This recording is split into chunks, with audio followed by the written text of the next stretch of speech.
Welcome back to West Texas View. Welcome back. After that presentation by Cliff, the Duke, it should whet your appetite, and I want to give you a little bit more information and let Cliff talk a little bit more about how he developed this character and this script. And you really should see the whole presentation, because that was just the little beginning of it, and then it goes into really the whole history of our country from the perspective of the Duke. And he brings in the ideas and the patriotism, and it's great for all ages. Old timers like me are very nostalgic as he talks about things. Young people get really excited, and I've seen some of the college audiences that really were excited that they were hearing this kind of thing again. And so I want you to know a little bit more about Cliff and keep him in your memory bank then the next time you have a group that you're wanting to do a program for. And tell us a little bit about some of the kinds of venues you've done your presentation for. Well, I've done several churches, some conventions. I have an event just coming up that's going to be at the Horseshoe for a convention. I think the audiences that really like this a lot, of course, are churches that have a lot of seniors. But I've got great response from youth as well. But certainly the baby boomer generation who grew up on him, love him. Love it, yeah. And in developing the script, I thought the best thing to do was to emphasize not only patriotism, but God in it as well, because God has been such a guiding factor in this country. Certainly the belief to bring us back from the brink of destruction, perhaps to be. And almost always the glue that held our country, our people together was that. In fact, after the opening, I go into the Revolutionary War period and talk about how the Patriots at Valley Forge were cold and tattered and with no weapons and no clothing. They all prayed for a miracle. Well, that miracle was a man named Washington, and then he, as we historically remember, goes down on one knee and prays to God and salvation, and after many more years we have a country, and 13 colonies became 13 states.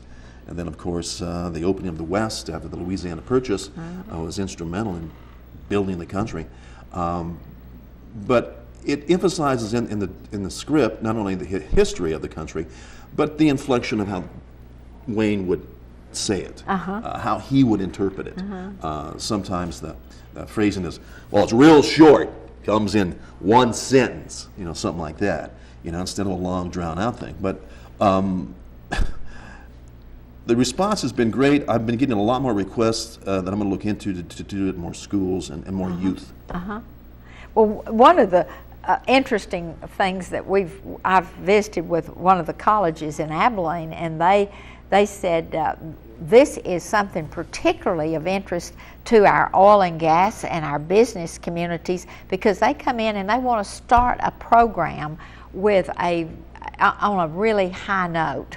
They want somebody that'll really inspire them and remind them of what this country was built on, and our capitalism is one of the important legs of our stool.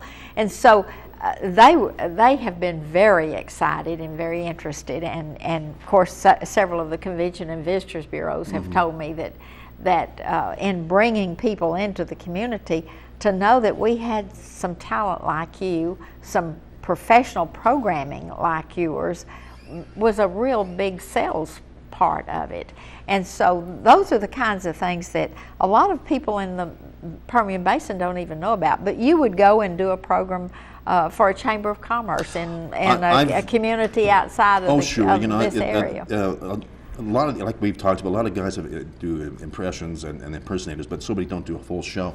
I've done events where I've gone to be the MC, introduce the guests and so on. And so you do it in character. I do it in character, and then I ad-lib into it. And then what's really fun is then to, if it's a banquet affair, to go out into the audience and to interact with the people in the audience, because they always have one image or another. And I have developed a lot of, a good amount of lines, if you will, from a lot of the movies he's Yeah. done. So everyone has their favorite one-liner. It's not just Pilgrim. There's a lot of one-liners he did in so many movies that people will remember.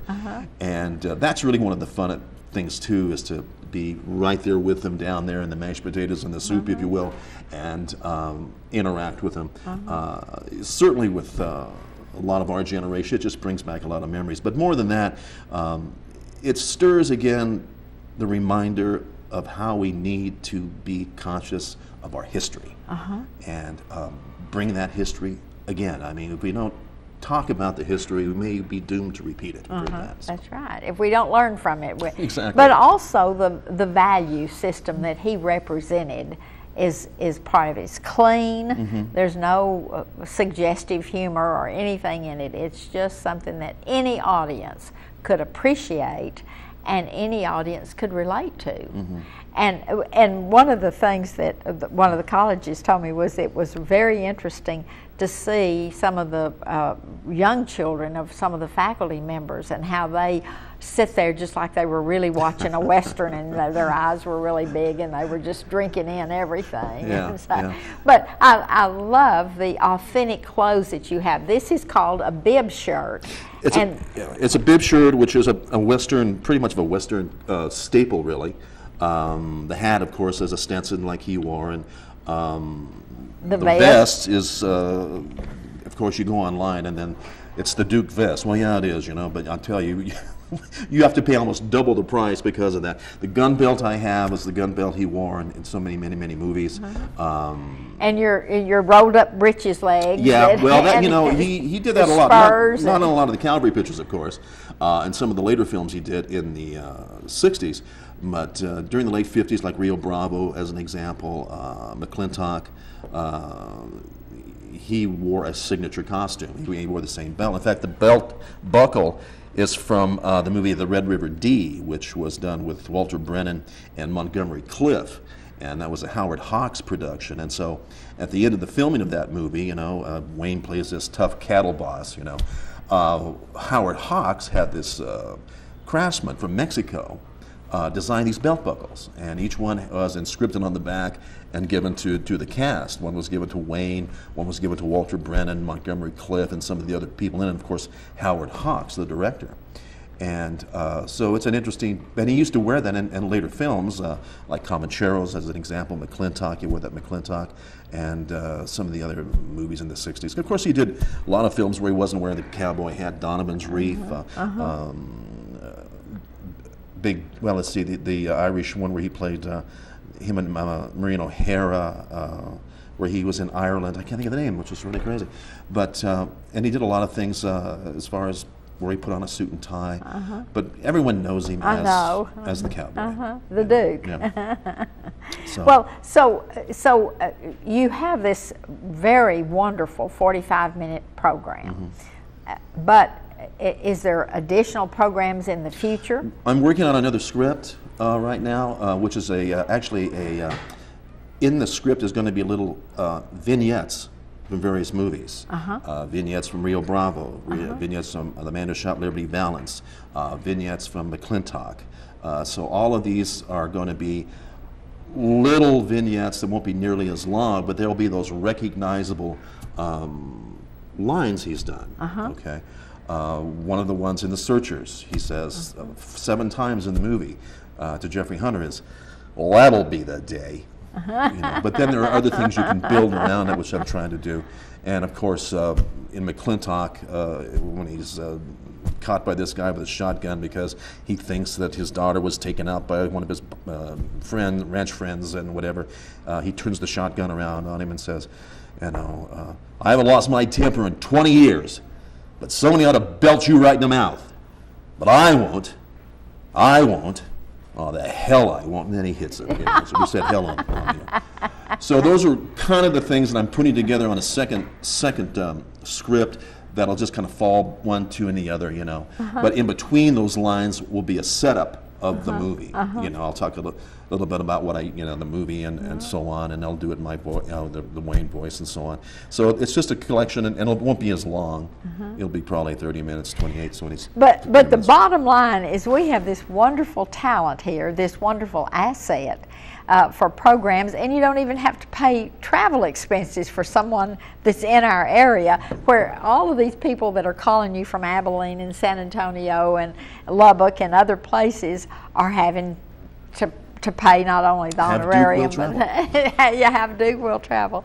So we certainly want you to take down the phone number and the website so that you can get in touch with him or email him, because this is a great opportunity to have something very unique and very enjoyable. The people will be talking about it long after the program's over. Is there anything else you want to say before we close out the program? Well, I have fun doing this, but the greatest thrill I have, Johnny Lou, is taking the message back to folks about our country, about our patriotism, and about our spiritual existence and what makes us strong. And so that's the message you're bringing from you and from the Duke. And from the Duke as well. Yeah. And you'll love his costumes, and you'll love meeting him. So the ones of you that don't know him, this will be an opportunity for you to know him, and the ones that do will be happy to know that this has been done. We're going to have another program next Sunday, so we hope you join us then. In the meantime, be sure and contact the Duke, and Cliff Vogt will be glad to make an arrangement to come and be with you in your party. We'll see you tomorrow, next Sunday, with another program. Thanks for joining us today. Thanks for joining us for News West 9's West Texas View with Johnny Lou Avery. This has been a public affairs presentation of KWAB-TV and KWES-TV.